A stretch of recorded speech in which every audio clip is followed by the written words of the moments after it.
Hey, folks, it's Lindsey Hollis from SPS back in the building over at North Farmington for the Holiday Extravaganza presented by none other than Chris Webber, Hall of Famer Chris Webber. I've been saying that in all my interviews, but now I got the man C. Webb with us right now, the man of the hour. Thank you for your sponsorship. Thank you for putting your name on this great event in North Farmington. 3 days of games, 15 some odd great games. Chris, we're just so happy there's been an outpouring of love to it. All the folks that you know so well coming by. So just first of all, good to see you. And what made you want to put your name on this event? Well, first of all, Todd has been doing a great job with this event. So just let me explain that, like you said, I'm a fan of this holiday extravaganza, and I believe being from Detroit, there were so many people that empowered me, coaches and community members alike, that really I just wanted to make sure that I started back by helping everyone that's been there on the ground. I've been back and forth from Detroit on because, of career and other things. And so this tournament is great. And so anytime I could have an impact, I wanted to do that. And then more importantly, looking forward to continuing this on my own next year and furthermore in Detroit, and have kind of blessed the kids from the area that I've been blessed from. So I'm excited. And I'm still a fan of the game. So, when the fact that Derek Coleman walks in and my man Carlos and who else was there? The judge, Antoine Jobert. I don't think. Look at him. Got Benny White. People get it right there. I mean, right there, that's family right there. And what's so funny is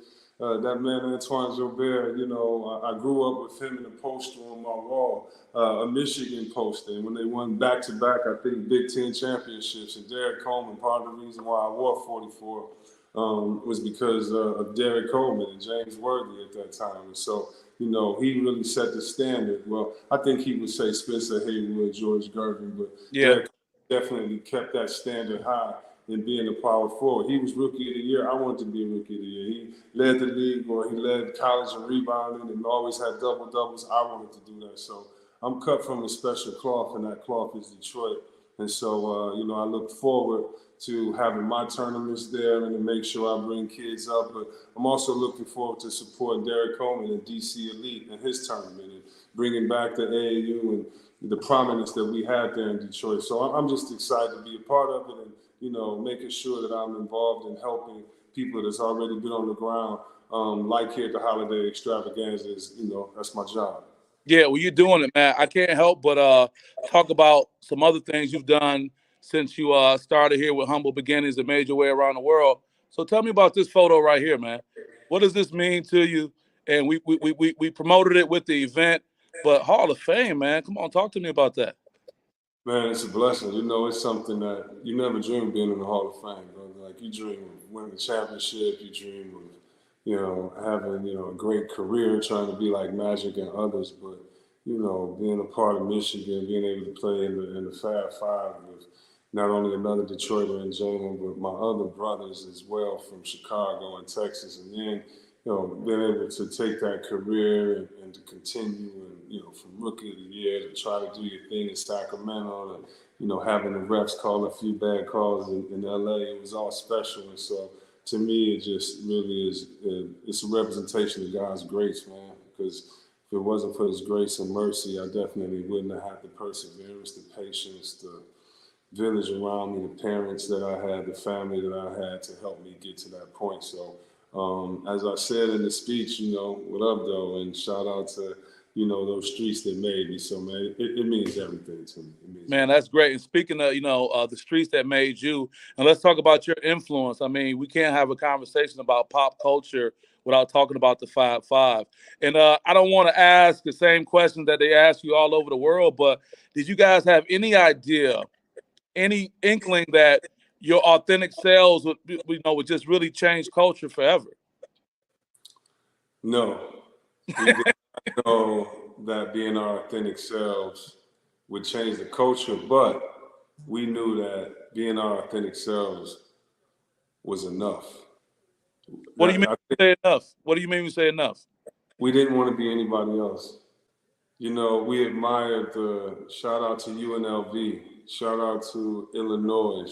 We didn't care about the national narrative. If you think about the narrative at that time, we were called thugs because we all had bald heads. Just think Yeah, about it. right. We shaved our heads because we were excited about making it to the Final Four. It was something little, young kids do. It wasn't a statement. It wasn't anything else except, someone like myself that couldn't get waves anyway. Oh, that's why. That's why. Let's say, I mean, Jalen is wild hat waves. You know what I mean? Ray hat waves. So, but no, like we just knew we only wanted to be ourselves. I only wanted to represent Detroit. That was the only place I felt that loved us. At the time we didn't have the internet and the connectivity that we have with every other community. So at that time, we were taking on, we were taking on the feel of the hard hat of the factories where my father worked, or my mother taught at Mumford, or Jalen's mom worked at Chrysler. So what we supposed to be? We're Right. supposed to be hard and represent this city and do our best. And so we were so proud of it that we knew that we were enough, that everybody maybe didn't respect the city we came from, didn't respect our parents, didn't respect our financial means, but it was enough because, we from the city. That's more than enough, and we don't get credit. So it was we didn't know we shocked the world, but we knew we were special. Well, you did, and the irony you talk about from where you're from, and you talk about the financial impact. I mean, look at where we are in 2022, 2023, talking about NIL, name and likeness. I mean, you kind of get a little upset when you hear that now they want to talk about NIL when you know you guys made it. Somebody to want to go out and buy a pair of shoes because they saw you wearing them and things like that. No, I'm not upset. I'm proud that God used us to help usher in that time and normalize something. I thank God that we were able to make it through with the same messaging. There's a lot of stories, and we're heralded for playing and alley oops and things like we did. But I think when people unpack it and see some of the decisions that we made when it came to corporate relationships and things like that, they'll see that we knew that NILs were coming, and that the day that it came, it was that many years too late. So I'm glad God was able to use us and let us entertain at the same time and ball out like we do, from all of our individual cities. So no, not mad at all. Just glad that things aren't the same. Yeah, I like that. Kind of staying with that topic. You've been a humble guy, but your celebrity has always been strong. I mean, say your name and it just gets people feeling that way. What advice can you give to the next generation of athletes that you're actually going to touch a little bit more with the future plans you have for getting back involved? What advice can you have for the guys whose name is popping a little bit? They're getting a little bit of buzz, and eventually some are going to kind of like walking in your footsteps or getting all that celebrity attention at a young age. What advice or reflection can you make?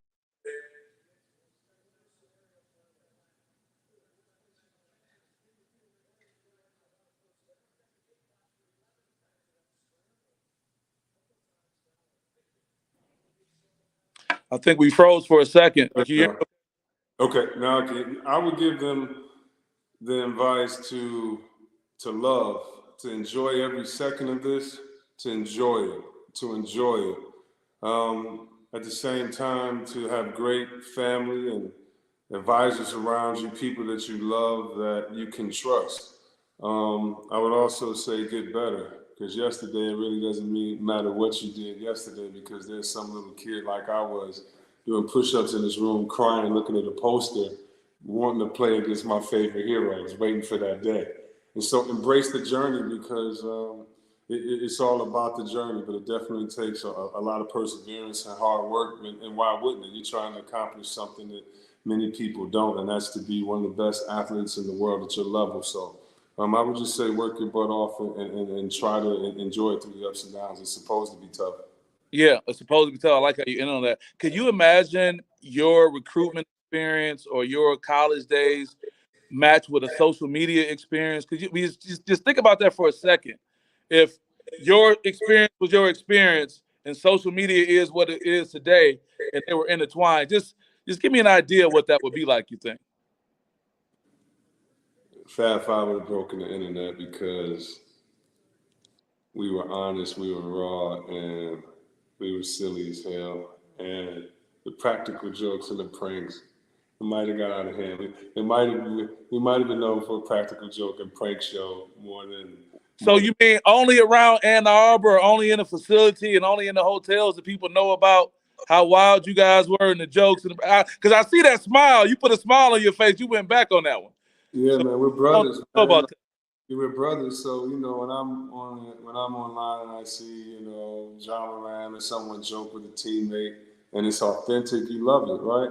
And our whole calling card was being authentic. My mother used to cook for guys after the games and the jokes we would have, and how our parents knew us and how they would call us out, and it was special, man. We were 18, and we were 18, man, and we really cared about each other. And so, having that familiarity and that love and that passion and, the dunks and all that we would have had after practice, we would have definitely broken the internet. But, we're glad that, we feel that at a time that it was tough to galvanize, people through, through a living room and the TV, that, we were able to be polarizing, but we were able to bring a lot of people together as well. And, people don't realize, that's the era of, if you're young, you don't have a say. You can't have a thought. Just get in line and march ahead. When players couldn't, speak outside of certain parameters in interviews. And so when I look at some of these great athletes today expressing themselves and using their platforms, I know we were involved in a large way, and in just playing our role from those like Bill Russell and others that came before us. So, I'm really thankful for the opportunity that we had and the role that we had to play. But if it was recruiting today, or, I don't think there's anything, as exciting as what we would have brought to the table and showcased on social media. I mean, I'm a big fan of a lot of people, and you know, I haven't seen anything else to overshadow that. So I'm pretty proud of what we've done. Well, good. Well, I'm gonna put that poll out. Say who disagrees with the idea of the Fab Five breaking the internet, and I don't think nobody's gonna come close. They're gonna put some stuff out there, but they won't. You know, Yeah. the irony though, you use some very unique words that was your storyline, polarizing. The irony of having all that, and me and you know from a past life, your level of consciousness, your outstanding Black history collection as it relates to Black artifacts, your consciousness. And then you turn around and after your NBA career, they give you a microphone and you have a platform. So talk about the full 60 experience of almost being beaten by America's media, and then you getting an opportunity to go on the other side and be an influential voice in the media, particularly for youth and sports, anything dealing with conscious matters. Yeah, I had a lot of great people around me. And so, when I was younger, going through issues, I was able to share frustrations, learn from people. And one of the things, my frustration was at a younger age was the media and the lack of context that they were able to give. And most of it was because it was from a reporter that had never been to my area of Detroit trying to write and give context of what I'm going through. And it's not their fault that they're not from where I'm from. However, context is everything. And so really when I tried to do college basketball, I wanted to give the context of how you better be a dog on the court, how you should listen, how you should do what your coach wants you to do, but at the same time, the passion of the mom in the stands, or the uncle that's walking around and he acts tough at home, but he can't even watch the game because his stomach is hurting. And what happens after the win, and the agony of defeat, and the highs and lows of winning, and to be able to really share that and bring that passion, because on every level I've experienced the highs of the highs and the lows of the lows, and I'm not embarrassed about that, because at the beginning of sport, and the main common denominator of sports is the best because it is fair to everyone, because it's unfair to everyone. Hold on, Chris. Hold on. I can't. Sports is the best because it's fair to everyone because it's unfair to everyone. I got it, but can you unpack that a little bit? Yeah, sports favors no one at any specific time.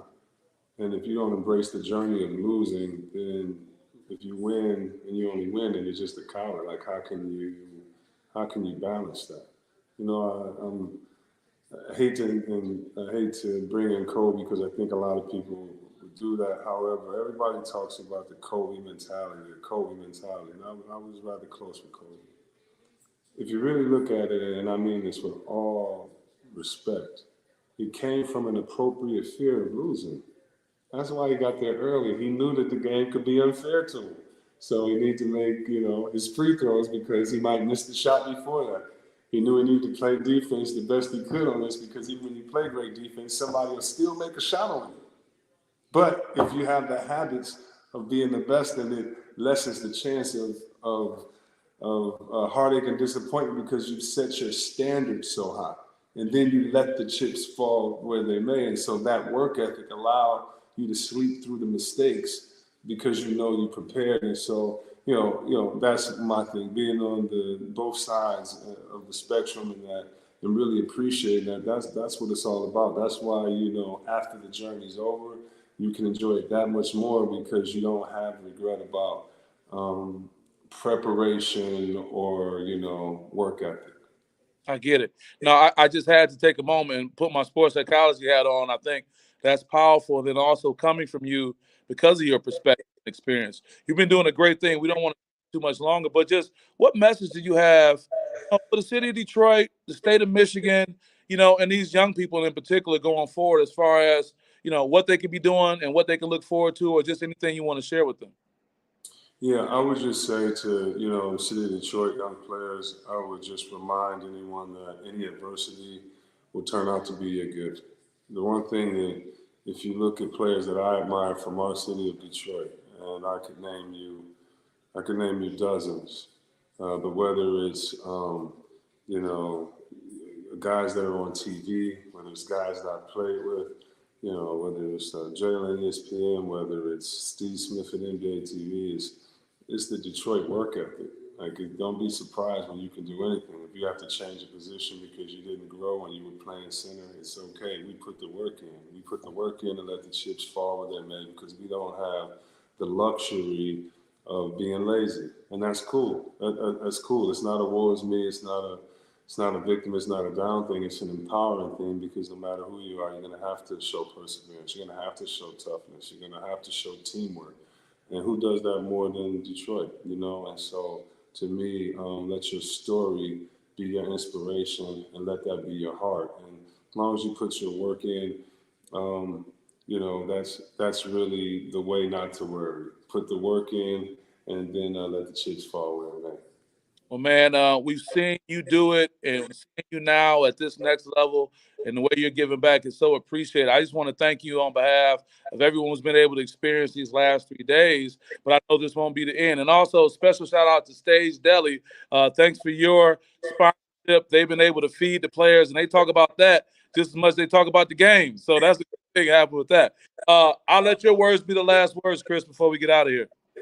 Yeah, I just want to thank my brother and workout comrade when I was 12 years old, running around Callahan Hall and running down Illinois. My man Mike Jackson and Mike Jackson that really helped me do this tournament, even though he's probably rooting for UD because he went to UD. Yeah, he was watching those Cubs. Yeah, I just want to say thank you to everyone. I really look forward to showcasing the best talent that Detroit has to offer in the years to come, and just appreciate everyone that's been supporting this already. Yeah, I just want to show them what you're doing. And hey, none but love. We're here for you. We can't wait to receive you in the future, and just keep up the great work, Chris. Hey, man, thank you. Appreciate you, man. All right, you're welcome.